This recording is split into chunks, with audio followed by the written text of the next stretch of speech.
Official announcement from Newcastle. Fresh updates are shaking St. James Park today, and the fans can't stop talking about it. From a rising young star catching Eddie Howe's eye to a surprise wave of criticism from overseas, and even a huge Premier League change that could completely reshape English football, there's plenty happening right now at Newcastle United. And it's not just transfer gossip or training chatter. These are real developments unfolding this week that could define the club's future. So, make sure you stay until the end to catch every bit of it, because some of these details are only just coming out. Before we start, don't forget to subscribe to the channel and join our incredible community of Magpies who live and breathe Newcastle United. Sam Alobi, the teenage midfielder quietly rising through Newcastle United's ranks, is beginning to make quite an impression at Benton. At just 16 years old, he's already been invited to train with the senior squad during the international break, a rare privilege for a player still so young. It isn't his first time catching the eye either. He first joined the senior training group last season at 15, showing composure far beyond his years. With Eddie Howe always watching for young talents ready to step up, this could mark the beginning of something special for the youngster. Born in Manchester and brought in from Oldham Athletic when he was still a boy, he's been one of the quieter success stories in Newcastle's academy setup.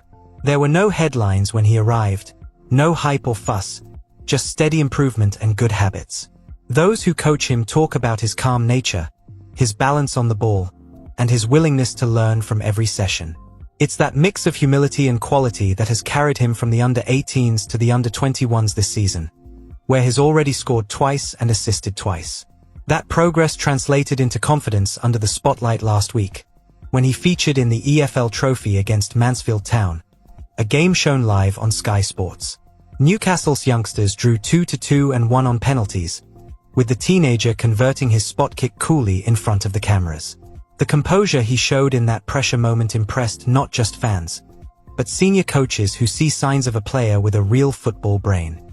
For someone his age, reading the game and staying calm when it matters most is often what separates promise from potential. Howe has long said that his philosophy is about giving young players the chance to prove themselves. When senior players are away on international duty, he uses those gaps to promote academy lads who have earned it. This week, that chance went to the young midfielder, and he took it brilliantly. The coaching staff noted how sharp he looked in drills, how naturally he slotted in with older players, and how quickly he understood tactical details. These are the sort of performances that make a manager take notice, especially one as detail-oriented as Howe. One reason the club values him so highly is his versatility. He can play as a central midfielder, drift wide, or even fill in at left-back when needed. That flexibility fits perfectly with Howe's system, which demands players who can cover multiple roles without losing rhythm. His left foot adds balance to the squad, and his passing range offers something different in midfield. In modern football, adaptability can be the difference between making it or being forgotten, and this is one area where he already looks comfortable. Leadership is another quality beginning to show. He captained England's under-17s last year, a sign of the respect he commands among his peers. It's easy to forget that wearing an armband isn't about shouting. It's about presence, attitude, and setting standards. Coaches often say he leads by example, always first to training, first to press, first to thank a teammate. Those small gestures might not make the headlines, but inside a club, they matter deeply.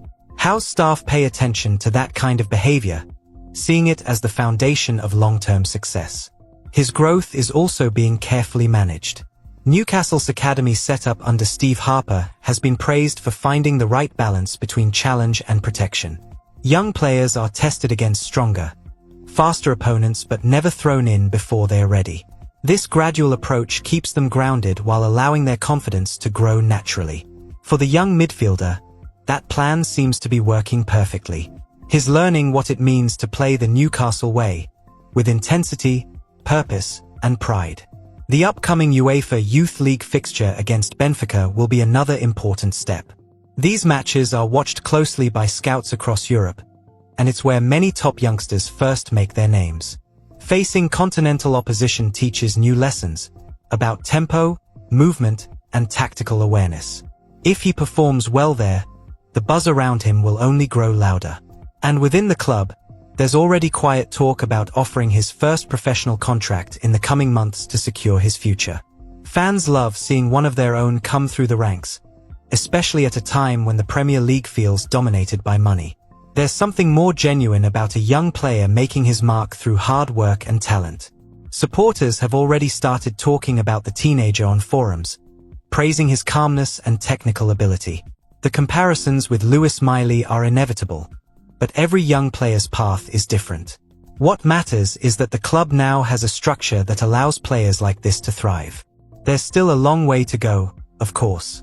He'll need to build strength, sharpen his decision-making, and keep his head down as attention grows.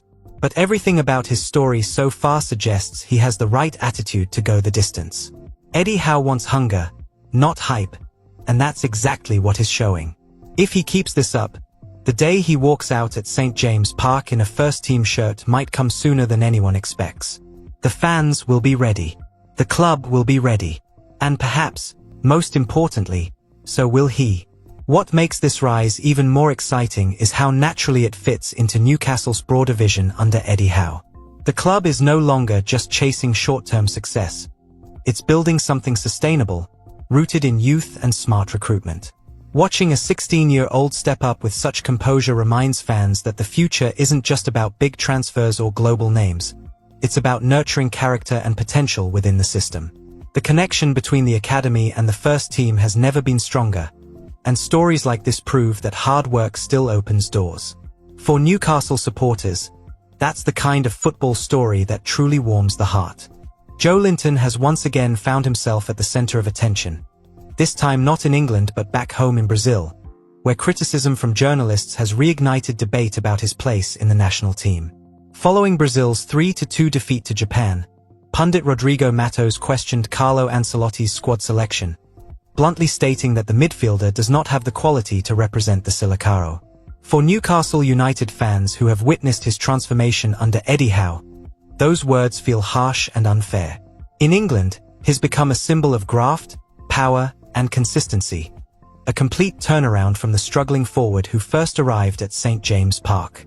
The timing of the criticism is particularly tough. The Brazilian had only just returned to international duty after recovering from injury, eager to make an impression and prove his worth. Ancelotti recalled him for October's friendlies against South Korea and Japan, recognizing the effort and form he has shown in the Premier League. Yet, after one defeat, voices in the Brazilian media have turned critical, overlooking months of strong performances for Newcastle. It highlights a difference in perception between fans in England, who appreciate his relentless work ethic, and some in Brazil, who still view him through outdated opinions formed years ago. For many Newcastle supporters, it's baffling that some still underestimate what he brings. Under Howe, he's been reborn as a commanding box-to-box midfielder, a role that perfectly suits his energy and physical presence. The Brazilian doesn't just run. He drives his team forward, wins duels, and inspires others to fight. His influence in the middle of the park often goes beyond statistics. It's about presence and attitude. Opponents feel his pressure, and teammates trust him to recover lost balls and carry attacks. In the Premier League, those attributes are gold dust, but back home, flair often overshadows substance. Eddie Howe's management has been key to that evolution. When he took over, he saw qualities others missed: the strength, the timing of tackles, and the willingness to learn. Bit by bit, he shaped him into one of the most complete midfielders in the league. It wasn't an overnight success story. It took discipline, humility, and endless hours on the training ground. The transformation was so impressive that pundits across England began calling him one of the league's most underrated players. That's why the criticism from Brazil feels misplaced. It ignores years of hard work and reinvention. Inside Newcastle, his leadership is highly valued. He may not wear the captain's armband, but his voice carries weight in the dressing room. Younger players look up to him because of how he conducts himself, humble in attitude but fierce in competition. He leads by example, pressing hard, tracking back, and celebrating every tackle like a goal. When standards slip, he's among the first to demand more. That mentality, forged through difficult years, now drives the team. How often mentions how crucial it is to have warriors like him who set the tone every single day. The partnership with Bruno Guimaraes has also become one of the most balanced midfield duos in the Premier League. The chemistry between the two Brazilians is undeniable. One orchestrates, the other enforces. Bruno brings finesse and vision, while his compatriot provides muscle and movement. Together, they give Newcastle both stability and dynamism, turning defense into attack in seconds. It's a pairing built on mutual trust and understanding, and it's helped transform Newcastle from mid-table contenders into a team capable of challenging the elite. For all the talk back in Brazil, it's here in England where his true value is recognized. There's a growing belief among fans that the criticism in his homeland says more about Brazil's football culture than about the player himself.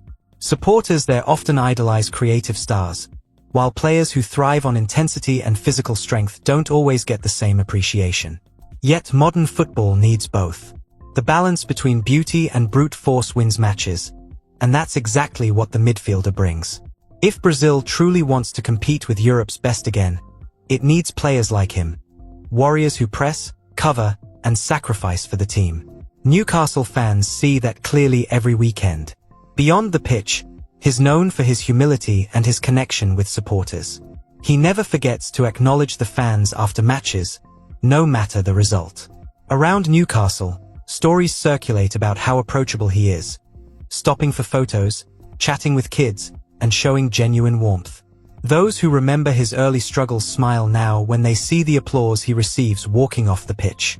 His journey embodies what the club stands for: resilience, unity, and belief. It's why he's become such a beloved figure among Geordies, even if his homeland doesn't always see it the same way. Looking ahead, his future at both club and international level still looks bright. Howe has built a side that suits his strengths, pressing high, recovering quickly, and attacking with intensity. As long as he maintains that form, the door to the national team will remain open, regardless of outside noise. What he's proven time and again is that he doesn't crumble under criticism. If anything, he uses it as motivation. Every doubter fuels the fire, every setback sharpens his focus. For Newcastle, that mentality is invaluable in the battles to come. What this all shows is how perception can differ so widely between countries. In England, he's respected for his consistency and strength. In Brazil, he's still judged by expectations from another time. But football has changed, and so has he. There's beauty in effort, grace in grit, and skill in sacrifice. Those who watch him week in, week out understand that. For now, he'll keep doing what he does best, running harder than anyone, tackling everything in sight, and proving, one game at a time, why he deserves every bit of recognition he's earned at Newcastle United. Mike Keegan has revealed a major proposal that could soon shake the very foundations of English football. According to his report in the Mail, the Premier League is preparing to vote on a brand new salary cap system that would drastically limit how much each club can spend on players, agents, and squad costs. It's one of the boldest ideas ever put forward in modern football governance, and if passed, it could change the balance of power completely. For Newcastle United and other ambitious sides outside the traditional top six, this could be the moment they've been waiting for. For years, English football has lived under the shadow of financial giants. Manchester United, Chelsea, Arsenal, Liverpool, Manchester City, and Spurs, the so-called Big Six, have spent sums that smaller clubs could only dream of. Their commercial reach, global fan bases, and corporate power have allowed them to dominate both the pitch and the market. Meanwhile, teams like Newcastle, Aston Villa, and West Ham have had to operate with tighter margins and a constant need to sell before buying. The idea of leveling the playing field has floated around for decades, but few believed it would ever happen. That might now change. The proposed rule is simple in theory but revolutionary in practice. Each Premier League club would be allowed to spend no more than 5 times what the team finishing bottom of the league earns from broadcast and prize money. Based on last season's figures, that would cap spending at around £550 million per year. That includes wages, amortized transfer fees, and agent commissions. In other words, no matter how rich your owners are, there would be a ceiling on how much money can be poured into the playing squad. The reasoning behind the proposal is that such a cap would encourage financial stability and stop clubs from overspending in pursuit of quick success. Supporters of the plan argue that it would protect the long-term health of the league, ensuring that no club risks financial ruin through reckless ambition. Yet critics warn that it could also discourage investment and innovation. After all, football has always been driven by competition, not just on the field, but in ambition of it. For clubs like Newcastle, backed by new ownership with grand plans, the implications are enormous. The move comes at a time when the Premier League faces growing scrutiny from UEFA and the British government regarding financial transparency. Recent charges against top clubs for alleged financial breaches have created political pressure for reform. Introducing a spending limit could be seen as a proactive step, proof that the league can police itself. However, the timing is delicate. Clubs with huge global revenues, such as Manchester City and Manchester United, are expected to fight the proposal aggressively. For them, it's not just about control. It's about power, identity, and the business model that keeps them at the top. Financial experts believe the effects could be dramatic. If the rule had existed during the 2023-24 season, several top sides would have been immediately in breach. Reports suggest that Manchester United's squad costs reached roughly £605 million last year, a full £55 million above the proposed limit. Under the new system, that would trigger a severe punishment, an instant 6-point deduction, plus an additional point for every £6.5 million overspent. In theory, that could have cost them 14 points in the table. For context, such a penalty would have been enough to knock a team out of European qualification entirely. The debate is heating up across the league. Smaller clubs see this as a chance to finally compete on fairer terms, while the traditional powerhouses argue it would punish ambition and deter the best players from coming to England. Critics also fear that European giants like Real Madrid and PSG would gain an advantage, as they'd be free to offer far higher wages. The Premier League's global dominance has always depended on attracting top talent, and a spending cap could jeopardize that allure. The challenge, therefore, lies in finding balance, fairness without losing star quality. For Newcastle supporters, the timing of this discussion feels significant. Since the takeover, the club has been climbing steadily, but always within the constraints of financial rules designed around older hierarchies. The Magpies owners have spoken often about growing the club sustainably, increasing revenues, improving facilities, and investing in youth. Yet there's always been the shadow of wealthier clubs with deeper histories of global income. A spending cap could narrow that gap overnight. Suddenly, success would depend more on smart management and scouting than on decades of corporate advantage. Eddie Howe, though not directly involved in financial debates, would be among those affected most. His project thrives on balance, blending big signings with development, structure, and teamwork. Under a capped system, that philosophy could become the new standard across the league. Teams would have to think long-term, develop their own stars, and avoid reckless spending sprees. Newcastle's careful approach to recruitment could become a model for others to follow. It's a system built on logic and discipline, not panic buys and overpaid contracts. In that sense, the proposal might actually suit the club perfectly. Still, not everyone inside the game believes the plan will pass. 14 out of 20 clubs must vote in favor for it to become law, and several of the wealthiest sides are expected to oppose it outright. Football politics can be unpredictable. Alliances form, pressure builds, and compromises appear at the last minute. There's even talk that the measure could be delayed for further review. Yet whether or not it passes now, one thing is certain. The debate about financial fairness in football is not going away. The ground is shifting, and clubs must be ready to adapt. What a week for Newcastle. A young academy gem has caught Eddie Howe's eye, proving that patience and hard work still pay off. The future looks bright when homegrown talent starts breaking through. Should Sam Alobi get his senior debut this season? Yes or no? Let us know below and tell us which match you'd pick for him to step onto the pitch. Meanwhile, one of our midfield leaders continues to face harsh words back in Brazil. But here in England, his value couldn't be clearer. He gives everything in black and white every week. Should Joelinton keep his spot in Brazil's squad? Yes or no? Comment your thoughts and tell us what you admire most about his game. And there's huge change coming in English football. The new salary cap proposal could finally level the playing field and reward smart management. Would you support this Premier League rule? Yes or no? Today's names: Sam Alobi, Joe Linton, and Mike Keegan. Your proper Geordies, loyal, proud, and loud. Wait, before you go, check out this breaking video from Newcastle. Manchester United, Newcastle United, Aston Villa, and Tottenham are interested in signing the German goalkeeper. Click on the next video and see all the details right now.